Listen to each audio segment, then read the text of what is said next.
Welcome to Levels of Connection, where we discuss how human connections work and why they're so important.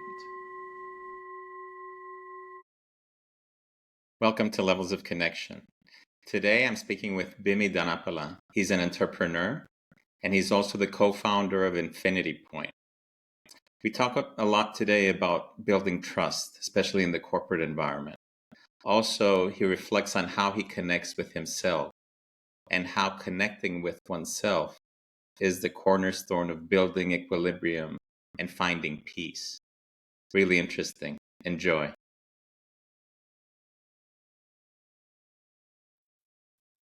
Bimmy, welcome to Levels of Connection. Thank you, Stefanos. Good to be So, here. so today we have with us Bimmy Dhanapala, who is an entrepreneur and is a co-founder and director at Infinity Point. Welcome again. It's a real pleasure to have you on, and we've been collaborating for some time now, especially on Infinity Point. And Infinity Point, in my mind, is really symbolizes a pinnacle of connecting, because you're going to tell us, of course, more about what you do. But for me, it's really connecting the community with business and supporting the whole community and connecting all the dots together. But do you want to expand on that, Bimmy? Sure. Yeah. So, Infinity Point, its main mission is to expand broad-based worker ownership, and through that process, we can not only connect with the community, but we also connect with the local businesses that are in the community, and then have those businesses connect to the community through various different ways. And so connecting is very important, of course, with the work that we do. And we kind of do that in several different ways. Um, the clients that we work with primarily are anchor businesses in the local community. And if there's an appetite for them to essentially sell their business at some point when the owners are retiring, we step in and help those owners structure their exit and succession planning, for that particular business. So that's kind of how we connect with the local community businesses as well as the local community itself. And go ahead. And you do a lot of work around the Barrett 7 levels of consciousness, which is, and you tie that in also with the work that you do with the management teams of employees that you go with companies. Um, what are Yes. the initial obstacles that you face in the transition of being employees to being owners? Good question. So I think the biggest challenge that we find is really employees, have a mentality of an employee, 8 hours pay, and 8 hours investment for the employees. And so one of the challenges that we have is to convert them into start thinking like business owners. And so through this work, we do that.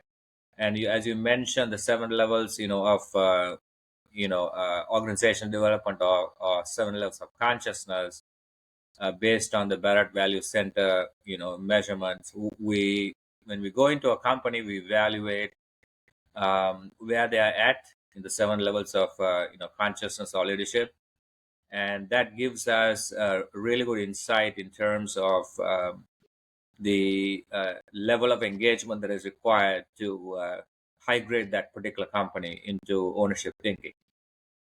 Mm-hmm. And how do you see their development in interacting, relating, and connecting with one another, the employee key team, as they move along the different levels of consciousness? Yeah, so that's an important piece.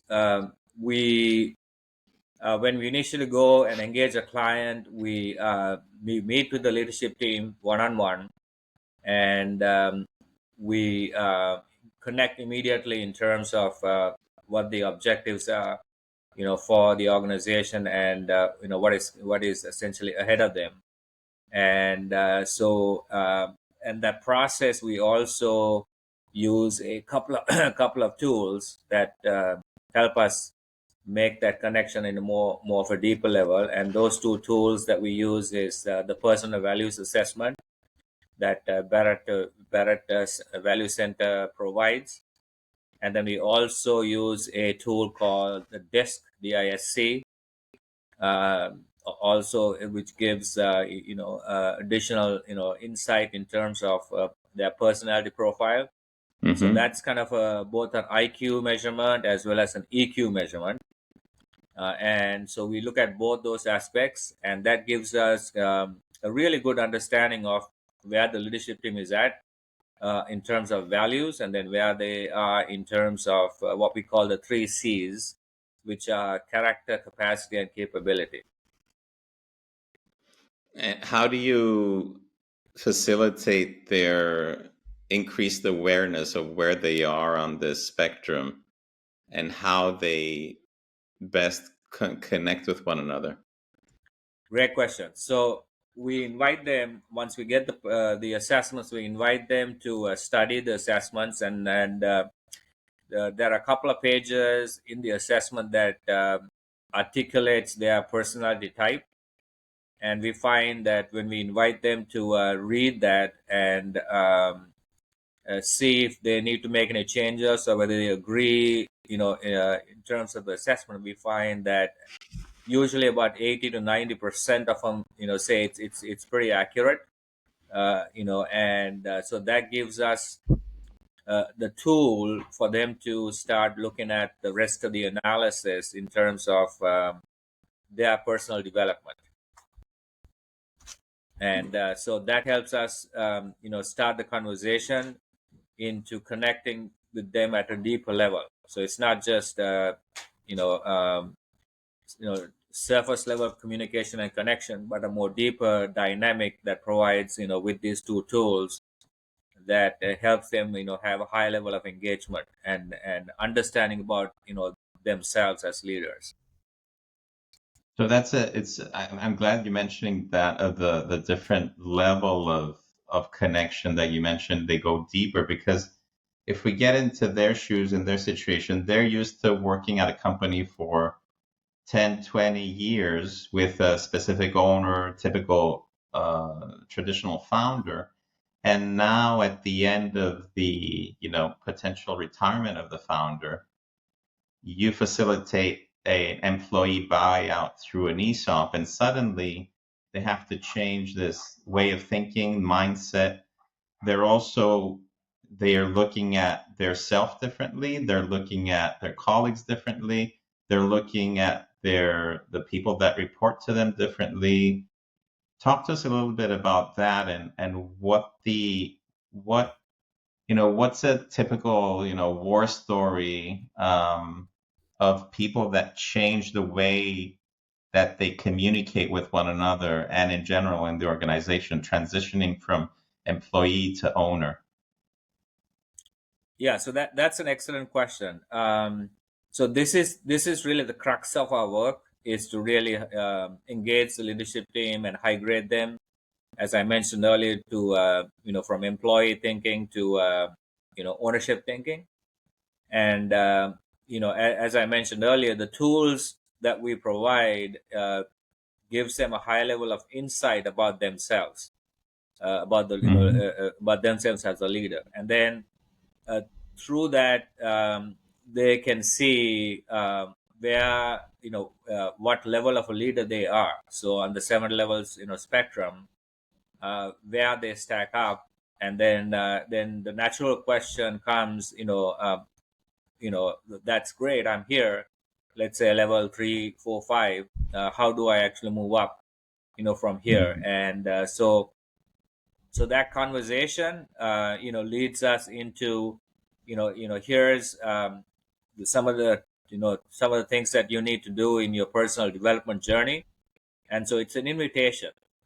Mainly, it's not talking down to them from a like a traditional corporate structure. It's really leading by example and having a honest, authentic conversation with them and inviting them to step up as a leader.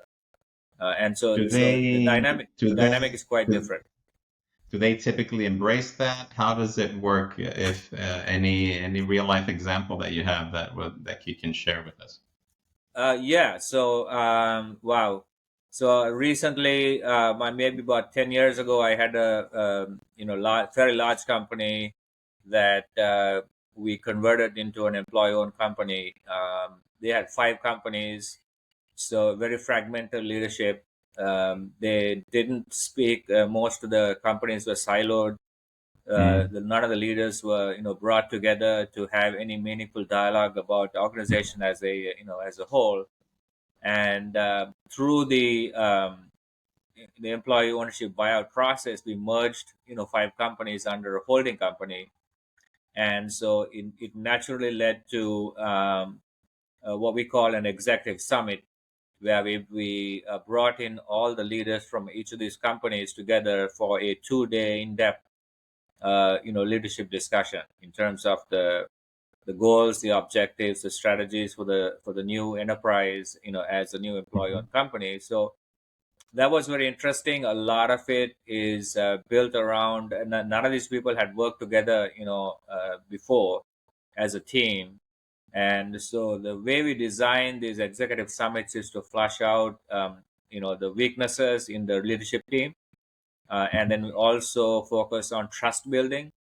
We do a lot of trust building exercises in terms of you know um, the team, and a lot of communication, obviously, and not in and a very in-depth communication in terms of where the company is at today, where is it going tomorrow, what is it in for them, why they need to be more engaged, and then share with them the big picture, and what stake that they have if the company is more successful. So that So these are these are so some of the these were key aspects. people so these were people in the same group of companies, but they never really interacted. And you brought them all together, and you mentioned through trust building exercises, transparency, and sharing the bigger plan, they slowly started to interact and to work with one another. Yes, it was slow going initially, but by Mm. the time we had the second executive summit, and usually I like to, in a large company like this, to have it every 6 months. And Hmm. so by the second summit, there was a lot more cohesion, a lot more interaction. We had a lot of community events that we did with the group, a lot of engagement. We got membership at a YMCA, and have Yeah. the leadership team start sports, doing some sports together. We had there was Shakespeare theater. One time we invited the people together. There was a 10K run that we had Mm. to do. So a lot of activities outside the business was necessary to kind of get this them communicating and talking, and along with the tools that I mentioned earlier. So all of it combined really helped the company move to the next level, and have a higher level of trust with the leadership team. You mentioned the word trust repeatedly, and the tell us a little bit more about the role that plays in the connections that you make. And the yeah, go ahead with that. Yeah, so trust is a very key component in the work that we do. So, and when you really break down the word trust, we feel that there are levels of trust that are necessary to be discussed. And there was a survey done about maybe 3,000 companies were surveyed in terms of in corporate America here in the U.S. in terms of what was the levels of trust that the employees had with the company and its management. And we found out that 80% of the people distrusted the company they work for. So Wow. that's an average. a statistic. And so we knew that one of the key components was to really get that issue addressed. And so we addressed that issue head on. And we share the statistics and say we understand from the data and the surveys that are provided that there is a very low level of trust with management and the company, and actively we are going to work on that together to kind of increase that trust. So mainly for trust, we find that you need runtime with the leadership team, meaning they understand what you're saying, but there is still a level of skepticism and distrust when you say Yes. now you're an owner of this business. And so it takes usually anywhere between 18 months to 24 months for employees to begin to have a high level of trust. The leadership team actually moves a little faster than that, but the rest of the rank and file employees takes a little time. And so once I think they receive their stock statements, maybe the second or third time, that is when they realize, okay, there is this stock value that I'm shown here could be something meaningful for me. And that process begins them to really engage at a much higher level in the company. And what we find is what I call the self-correcting principle. Once they fully engage and understand that they are beneficial owners of a company, and they have profit sharing rights and dividend rights, for a private company, and these are mainly private companies that we convert, not public companies. And then the self-correcting principle automatically triggers, and what that means is they start to the teams begin to really self-manage and become autonomous, and they begin to self-correct without any management oversight. And I find that a lot of the waste in organizations, at every level, the waste kind of disappears, and the company becomes highly efficient and very productive, and a lot more profitable. Very profitable in the sense we find that the stock value appreciation usually is double or triple digits in employee-owned companies. And this is a very very interesting thing, phenomenon, And I what call. and what you described, what you just described, is a far cry from what you mentioned, like 5-10 minutes ago, with the silos, nobody speaking with one another, and then you take them through a journey of transition where they self-manage, and everybody's sort of the visualization that I'm getting, the picture that I'm getting from you is sort of everybody's sharing common values, and they're looking at the same data. There's transparency in information. They're reading from the same book, That's correct. if I could say that way.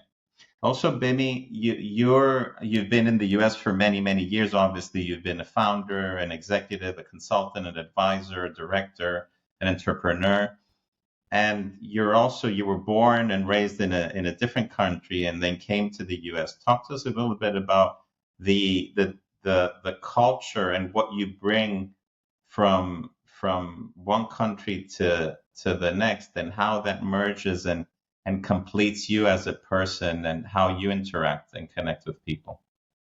That's a great question. So yes, so I've been I had the good fortune to come to the United States at an early age, and for me that journey was about quite frankly adventure.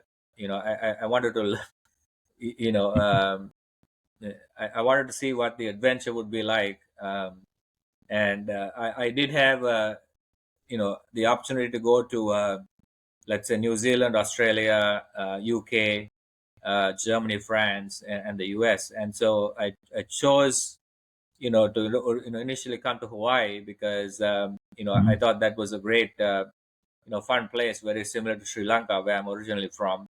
And Mhm. so I did come to Hawaii, and then I had one of my relatives out here in the mainland, and they said, Bimmy, you haven't seen the US until you come to the mainland. And so then I decided, okay, all right, let me go and check it out in the mainland. And so I did come here, and one thing led to another. I started, my path of learning and working here in the U.S. And I was having a lot of fun, doing that, and ended up actually being in Los Angeles for a lot longer than I expected. But in that journey, I learned a lot. I feel every person that I met along the way helped me to help me to learn and grow, and become a better leader, and so the cultural differences that I experienced from was quite different. The cultural experience between Sri Lanka versus United States. Sri Lankans, we are hospitable people generally, and so we welcome people at any time, anytime, and we enjoy their company, and it's for us, it's a celebration when you meet somebody new. In the US, particularly in large cities, like Los Angeles, Mhm. that's not the case, because a lot of people mm, don't have that much time to share. And so if there is a business reason, or a particular reason why they need to interact with you, then that is when they interact. So that was a little challenging for me. Mhm. But generally, I'm an extrovert, so I didn't have any difficulty in building relationships or connecting. I had a good mastery of the English language, Mhm. and I already had a background working for Ernst and Young in my profession. I had audit background, and I had experience working, so I was able to put some of that work experience into practice quite quickly. Computers were not prevalent, but at the time I came, the microcomputers are not there, so I worked on the Mhm. first you know um, Epson floppy disk Oh, environment. wow. Yeah, and so so it's quite a journey, and but yeah, so What culturally there were certainly advice differences. what advice would you give young Bimmy, 20-year-old Bimmy around connecting? Looking back now, if you had 20-year-old Bimmy in front of you, what advice would you give him around connecting with others? Nothing new, except when just recognize that the connections that you're making is really for your growth, and for you to understand yourself better, and yeah, and to look at these connections with objectively, and ask yourself the question, what is the lesson here? I think that's the most Mhm. important thing. um, Challenging relationships are, I think, really helpful, because Mhm. that makes you question both professionally and personally, but not to judge those relationships, and ask yourself the question, what is the lesson here? And be less reactive. Yeah. And you mentioned also learning yourself. What is how do you connect with yourself, and what is that habit that you have? Yeah, that's a great question. So initially, you know my journey of self connecting was after I read the book called The Autobiography Yogi by Yogananda, and that really opened my eyes into the new realm of connecting within, Hmm. and so that uh, helped me to really begin my meditation practice, as well as going in the inverse journey that we all need to do at some point in our lives, and so to me, connecting with myself is being in silence, connecting with my higher self, my soul self, and having that as a practice. And you can do that in various different ways. There are three techniques that mostly are taught by all the meditation practitioners, which is mantra, yantra, and tantra. Mantra Hmm. is prayer. um, you know um, yantra is looking at sacred geometry, sacred images, and then connecting through that. And then tantra is all forms of meditation, including yoga. Now, for people that are not in touch with the concept of connecting with themselves, what are the benefits that you found from the practice of connecting with yourself? First and foremost, peace of mind, very important. To have peace of mind, and I think the main thing I have enjoyed with that is equilibrium, meaning staying with that peace. As you walk through your journey of life, and then life throws all kinds of challenges at you that throws you off of Mm, that equilibrium. And I think the practice that you do helps you get back on that equilibrium and stay in peace and walk through your life in terms of Paramahansa Yogananda says actively calm, calmly active. And mm. that's, I think, one of the main things I've enjoyed by connecting with myself. Yeah. Thank you, Bimmy. And connecting with yourself, now connecting with others, what would be advice that you would give our viewers about how to make a habit of connecting with others?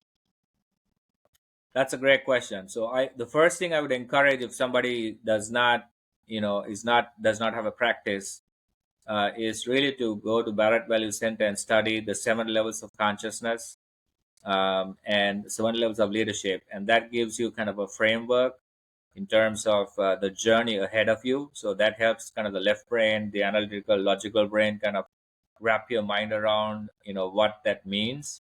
And then once you understand that, then it becomes a lot easier for you to move forward in terms of what is needed for you as a leader.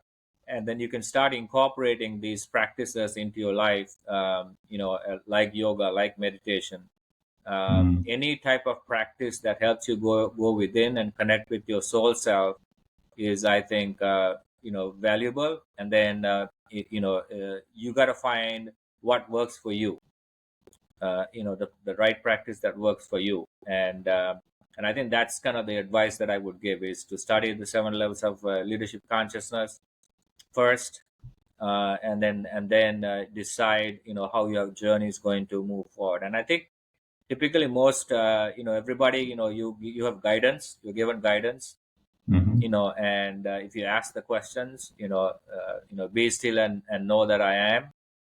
That's Mm, that's not just a metaphoric term. It's yeah. it's literal. And so if you can stay in silence, the guidance will be given to you. That's a great point. And in this world that we're all running, 1,000 miles an hour, task oriented, day in, day out, that's one of the biggest challenges of people, just sitting still and enjoying that and really understanding and welcoming what comes with that silence. Um, Exactly. So I call and that human doing versus human being. yeah. Another thing that I want to ask you is about many times people say around connecting, just be yourself. And especially when I was younger, I was always like, what does that even mean? So what is that what does that even mean for you being yourself? And if somebody doesn't know who they are, how do they find themselves in that? That's a great question. So if you study the 7 levels, I think that's it's we all try to make a mark in the world. That's kind of building our self-esteem, and who am I in the world, and how does the world see me? So that's a level of mastery in the 7 levels that is necessary for us to actually really look at carefully and see what work needs to be done. And I think for me personally, I had a very high level of self-esteem when I was growing up, because I was team captain in various sports. I was an extrovert. I was Mm, naturally a leader, I would say, and that came to me naturally. So it was not too much of a difficult thing for me to find my way in the world. Because for me, again, I looked at the world as adventure. What's the new adventure that is going to give me the most experience, the most learning, most value, most enjoyment, right? And Yeah. so that was how I looked at it. So any opportunity for us, and as Sri Lankans, we like to celebrate a lot. So any opportunity for us to celebrate, I'd say, okay, let's go have lunch, let's go have dinner, let's celebrate together. So that was kind of so companies that actually celebrated successes, the big ones and the small ones, those are the companies that naturally were gravitated towards.